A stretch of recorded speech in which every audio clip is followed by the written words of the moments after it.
സമാധാന ചർച്ചകൾ നടന്നുവന്ന ട്രംപിന്റെ വാദം തള്ളിക്കളഞ്ഞതിന് പിന്നാലെ ഇസ്രായേലിലേക്ക് വ്യാപക ആക്രമണം നടത്തി ഇറാൻ. ടെൽ അവീവിൽ ഉൾപ്പെടെ കനത്ത നാശമുണ്ടായി, നിരവധി പേർക്ക് പരിക്കേറ്റു. വടക്കൻ ഇസ്രായേലിലേക്ക് ഹിസ്ബുള്ള ഗ്രൂപ്പിന്റെ റോക്കറ്റ് ആക്രമണവും ശക്തമാണ്.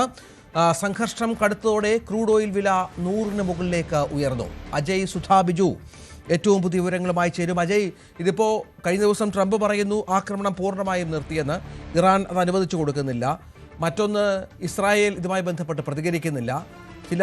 ടെഹ്റാന്റെ ചില ഭാഗങ്ങളിൽ ആക്രമണം നടത്തിയെന്ന വിവരങ്ങൾ പുറത്തു വരുന്നു. അതിന് പിന്നാലെയാണോ ഇപ്പോൾ ഇറാൻ കാര്യങ്ങൾ കടുപ്പിക്കുന്നത്?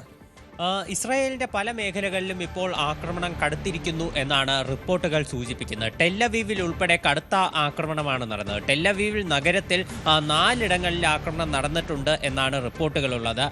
ഈ കെട്ടിടങ്ങളും അതുപോലെ തന്നെ ചില വാഹനങ്ങൾക്കും ഉൾപ്പെടെ കേടുപാടുകൾ സംഭവിച്ചു. ഇതിന്റെ പല ചിത്രങ്ങളും വീഡിയോകളും അടക്കം ഇപ്പോൾ സാമൂഹിക മാധ്യമങ്ങളിൽ പ്രചരിക്കുന്നുണ്ട്. ഇപ്പോൾ 6 പേർക്ക് പരിക്കേറ്റതായിട്ടാണ് വിവരങ്ങൾ സ്ഥിരീകരിക്കുന്നത്. മറ്റ് കൂടുതൽ വിവരങ്ങളൊന്നും ഇക്കാര്യത്തിൽ ലഭ്യമല്ല. തെക്കൻ ഇസ്രായേലിലേക്കും ആക്രമണം കടുത്തിട്ടുണ്ട് എന്നാണ് വിവരം ലഭിക്കുന്നത്. നേരത്തെ ആക്രമണം നടന്ന അരാദ് ഉൾപ്പെടെയുള്ള നഗരങ്ങളിലേക്കായിരുന്നു നിലവിലും ആക്രമണം നടന്നതെന്നാണ് വിവരമുള്ളത്. അതുപോലെ വടക്കൻ ഇസ്രായേലിൽ ഹിസ്ബുള്ള ഗ്രൂപ്പ് ആക്രമണം കടുപ്പിച്ചിട്ടുണ്ട് എന്നുള്ള വിവരമുണ്ട്.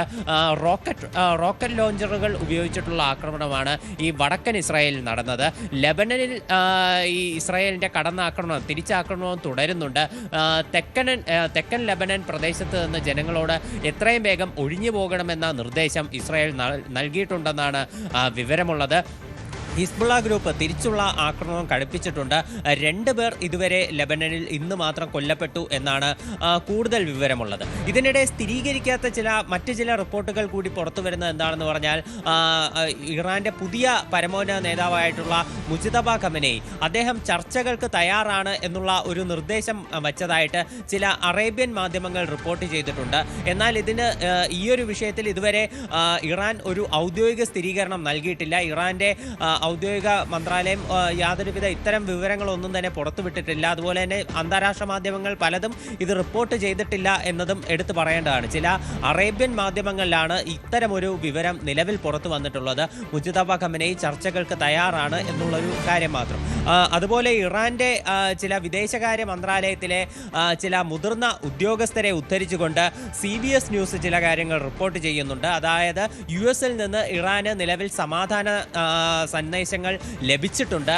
ചില മധ്യസ്ഥർ വഴിയാണ് ഇത്തരം സന്ദേശങ്ങൾ ലഭിച്ചതെന്നാണ് CBS ന്യൂസ് ഇറാനിലെ മുതിർന്ന വിദേശകാര്യ മന്ത്രാലയത്തിലെ ഉദ്യോഗസ്ഥരെ ഉദ്ധരിച്ചുകൊണ്ട് പറയുന്നത്. നിലവിൽ നമുക്ക് സ്ഥിരീകരിക്കാവുന്ന ഒരു വാർത്ത എന്ന് പറയുന്നത്, ഇറാന്റെ വിദേശകാര്യമന്ത്രിയായിട്ടുള്ള അബ്ബാസ് അരക്ചി ഈജിപ്തിന്റെ വിദേശകാര്യമന്ത്രിയുമായി സംസാരിച്ചിട്ടുണ്ട്. ഇരുവരുമായിട്ടുള്ള ചർച്ചയിൽ നിലവിൽ മുന്നോട്ട് വന്ന ഒരു പ്രധാനപ്പെട്ട കാര്യം, മേഖലയിലെ ആക്രമണങ്ങൾ അത് കുറയ്ക്കാൻ വേണ്ടിയിട്ടുള്ള ചർച്ചകൾ അത് നടത്താൻ തയ്യാറാണ് എന്ന് അബ്ബാസ് അരക്ചി അറിയിച്ചതായിട്ടാണ് നിലവിൽ ആ ഒരു ചർച്ചയിൽ നിന്ന് ലഭിക്കുന്ന വിവരം. അതുപോലെ തന്നെ പാകിസ്ഥാനിലെ ഇസ്ലാമാബാദിൽ വെച്ച് ഈ സമാധാന ചർച്ചകൾ അമേരിക്കൻ പ്രതിനിധിയായ സ്റ്റീവ് വിറ്റ്കോഫും അതുപോലെ തന്നെ ചില ഇറാനിയൻ മിനിസ്റ്റേഴ്സുമായി നടത്തും എന്നുള്ള വിവരങ്ങൾ കൂടി ലഭിക്കുന്നുണ്ട്. അത് ഈ വരും ദിവസങ്ങളിൽ തന്നെ ഇത്തരം ചർച്ചകൾ നടന്നേക്കും എന്നുള്ള വിവരങ്ങളും ചില അന്താരാഷ്ട്ര മാധ്യമങ്ങളെല്ലാം റിപ്പോർട്ട് ചെയ്യുന്നുണ്ട്. എന്നാൽ ഇറാന്റെ ഭാഗത്ത് നിന്ന് ഇന്ന് രാവിലെ ഉണ്ടായിട്ടുള്ള പ്രതികരണം ഇതെല്ലാം തള്ളിക്കളയുന്നതായിരുന്നു.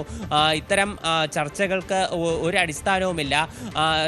US പ്രസിഡന്റ് ഡൊണാൾഡ് ട്രംപ് ഇത്തരം കാര്യങ്ങൾ മുന്നോട്ട് വയ്ക്കുന്നത് US സൈന്യത്തെ കൂടുതൽ ശക്തിപ്പെടുത്തി പുതിയ യുദ്ധതന്ത്രങ്ങൾ മെനയാനും അതുപോലെ തന്നെ ക്രൂഡ് ഓയിൽ വില നിയന്ത്രണത്തിൽ കൊണ്ടുവരാനുമാണ് എന്നാണ് ഇറാന്റെ ഒരു പ്രതികരണം എന്ന് പറയുന്നത്.